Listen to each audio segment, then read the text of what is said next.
Vamos a tocar un tema que siempre es extremadamente sensible porque el material que sustenta este tema es, por definición, muy sensible y es la energía nuclear. Y vamos a conversar sobre, una vez más, lo que está ocurriendo en Ucrania, donde han empezado a advertir una serie de organizaciones internacionales expertas en materia de energía nuclear que se está aproximando Rusia a situaciones que eventualmente podrían generar algún tipo de accidente o descalabro en Ucrania. Raúl, ¿de qué se trata todo esto? Sí, Fernando, yo creo que, por supuesto, como tú bien señalabas, todo lo que se trata con temas nucleares son tremendamente delicados y especialmente para la población aledaña a las centrales nucleares, y Ucrania en particular tiene esta horrenda experiencia de Chernobyl, de manera que es además una población bastante traumatizada porque Chernobyl que los afectó bastante. Pese a que esto ocurrió ya hace algunas décadas, pero estas memorias no se evaporan tan rápidamente. Y lo que hoy ocurrió es que Naciones Unidas, la Organización Internacional de Energía Atómica, que es el organismo internacional encargado de velar por la administración de las centrales nucleares en el mundo, llegaron 14 inspectores a revisar o a ver cuál es la situación de los 6 reactores nucleares de este complejo nucleoeléctrico que es vital para Ucrania y que alrededor del cual se han estado librando escaramuzas, han caído algunos disparos de mortero, munición en la cercanía, muy próximo a los reactores. Hubo un incendio de algún pequeño bosque y esto interrumpió el fluido eléctrico hace una semana, y esto, el abastecimiento eléctrico es absolutamente vital para los reactores porque el enfriamiento se logra a través con electricidad, y cuando se interrumpe este fluido y 2 líneas quedaron interrumpidas, 2 líneas eléctricas, bueno, se llega a una situación en que tuvieron que cerrar, apagar los reactores, y esto es algo muy complejo y peligroso, de manera que ha habido una inquietud creciente frente a qué pasa en estos reactores, y creció la presión mundial exigiendo que fueran y vieran qué pasa y en qué condiciones está operando esa planta. Y por supuesto, Ucrania también quiere recuperar esa central nuclear y estaba poniendo presión para que se investigara en qué condiciones están sus ciudadanos que están operando la planta, que está ocupada por fuerzas militares rusas, pero los trabajadores en la planta, que tienen toda la expertise, el conocimiento de cómo manejar los reactores, bueno, son ucranianos que han permanecido allí. Algunos se dice por la fuerza, otros quizás no tanto, pero en todo caso la situación es bastante preocupante en general, y ahí veíamos a Rafael Grossi, que es el director de la Organización Internacional de Energía Atómica, que encabezó la delegación de inspectores, de estos 14 inspectores que llegaron allí, y que, según han señalado, su intención es quedarse algunos de ellos en Ucrania. Ahí vemos a este director, a Rafael Grossi, y el de azul.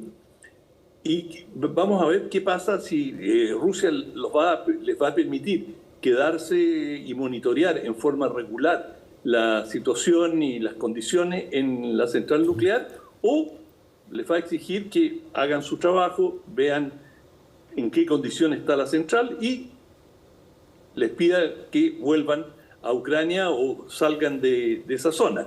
Eso es algo que está por verse y no han anunciado cuál va a ser la situación definitiva.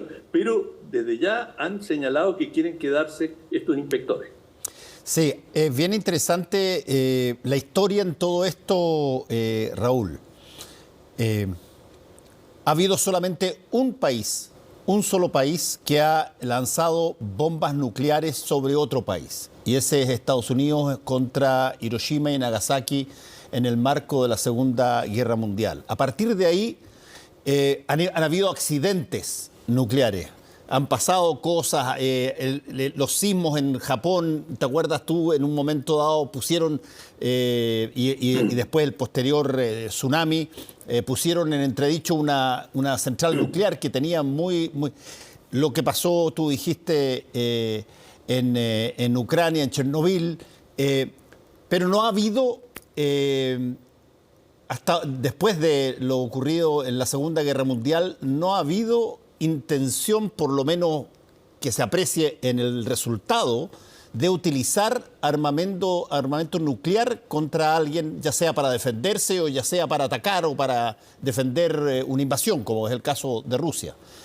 Y desde ese punto de vista, yo siempre traigo a colación esa cita que es tremenda de Albert Einstein. Einstein le pregunta en un momento dado sobre una potencial tercera guerra mundial. Y él contesta, dice, mira, yo no sé cómo va a ser la tercera guerra mundial, pero estoy seguro que la cuarta va a ser a palos y piedras. Es decir, él básicamente te vaticina que si es que hay una guerra mundial, una tercera guerra mundial o una situación muy comprometida en términos bélicos que usa armamento nuclear, básicamente se vuelve a la prehistoria, digamos, en los próximos sucesivos años, digamos. Sí, las proyecciones que se han hecho, si hubiera una guerra nuclear de cierta intensidad, se estima que habrían unos 5.000 millones de muertos, la mayoría en el hemisferio norte, porque se presume que esa guerra ocurriría allá, y hay por una serie de fenómenos atmosféricos, el hemisferio norte, que es donde se produciría la mayor emisión de radiación, resultaría muy afectado. Y uno de los pronósticos, una de las proyecciones es que habría esa cantidad de muertos, 5.000 millones de personas, es decir, sería más de la mitad de la especie humana, bastante más que la mitad, que podría perecer y quedar sometida, se han hecho muchos estudios, a lo que se conoce como el invierno nuclear. Dicho esto, digamos, si cayera algún disparo, algún misil sobre la planta, no causaría, quizás un misil sería más complicado, pero si fuera un balazo, un disparo de mortero, no sería tan grave. Es una planta y los reactores están muy bien construidos, tienen un casco protector bastante sólido, de manera que un impacto probablemente no atravesaría el casco protector del reactor y lo más probable es que podría dañarse alguna cañería o algún ducto y eso podría provocar ciertas emisiones de radioactividad que dañarían principalmente a la población aledaña a la planta. De hecho, la Unión Europea les envió 5 millones de cápsulas para combatir, para la población, para ser repartida en la población aledaña. En el caso de que hubiera algún escape de radiación, bueno, esas píldoras ayudarían a resistir mejor y a la supervivencia de los que resulten contaminados. Ahora, cuando uno habla de radiación es algo absolutamente siniestro, Fernando, porque la radiación es invisible. Se ve. Claro, es invisible. Exacto. Entonces tú no sabes a dónde correr, no sabes hacia dónde está soplando el viento, a dónde va a llevar la radiación, no tiene sabor, es decir, no hay manera de detectarla a simple vista. Y es muy difícil esconderse de la radiación. Una de las cosas que se aprendió después de Hiroshima, la gente corrió y instintivamente se metían a los canales, tratar de lavarse. Y lo peor que puedes hacer cuando hay radiación es mezclar con agua, porque eso tiene un efecto letal inmediato. ¿Tú te acuerdas, Raúl, que hasta hace muy poquito había toda una discusión en varios países, y particularmente en Estados Unidos, países nucleares, digo yo, que hablaban de esta nueva bomba, que no era una bomba de destrucción masiva, absoluta, brutal, al estilo de Hiroshima o Nagasaki, sino era una bomba que básicamente mataba a los seres humanos y dejaba intactas las cosas. La bomba de neutrones. La bomba de neutrones. ¿Qué pasó con eso? Porque parece una cosa tan malévola, si tú quieres, en la pura concepción, pero incluso algunos la hacían ver como que era más benigna porque no causaba los estragos propios de las destrucciones que hemos visto muchas veces en películas de las bombas atómicas, digamos. Exacto. Bueno, cuando uno ve las imágenes de Hiroshima y de Nagasaki, claro, son sobrecogedoras, brutal, porque sí, realmente quedó un peladero. Con esta bomba de neutrones, teóricamente, las estructuras quedaban relativamente intactas y lo que desaparecía era la gente. Bueno, no ha habido ningún conflicto en que se haya utilizado esta bomba de neutrón, por lo tanto, todavía queda en el nivel anecdótico, o sea, no se sabe realmente cómo operaría, y esto es lo que han dicho los científicos y los expertos militares, que ocurriría con la bomba de neutrones, pero no se ha utilizado, no hay experiencia, y de la misma manera que no se sabía qué iba a hacer qué daño iba a provocar una bomba atómica hasta que la lanzaron, y ahí tuvieron directamente de la experiencia, aprendieron cuán devastadora era. Bueno, en este caso todavía no sabemos qué pasa con la bomba de neutrones, pero, digamos, cualquier escape nuclear es en sí mismo súper grave, salvo que la analogía o poner como ejemplo Chernobyl, probablemente, con los antecedentes que se tiene, esto sería mucho menos grave de todas maneras, porque en Chernobyl se fundió uno de los reactores y hubo un escape masivo de radioactividad. Un disparo de algún proyectil no causaría un escape tan severo, pero sí sería, por supuesto, algo muy terrorífico para la población aledaña. Sí, salvo que el disparo impacte en una planta de energía nuclear.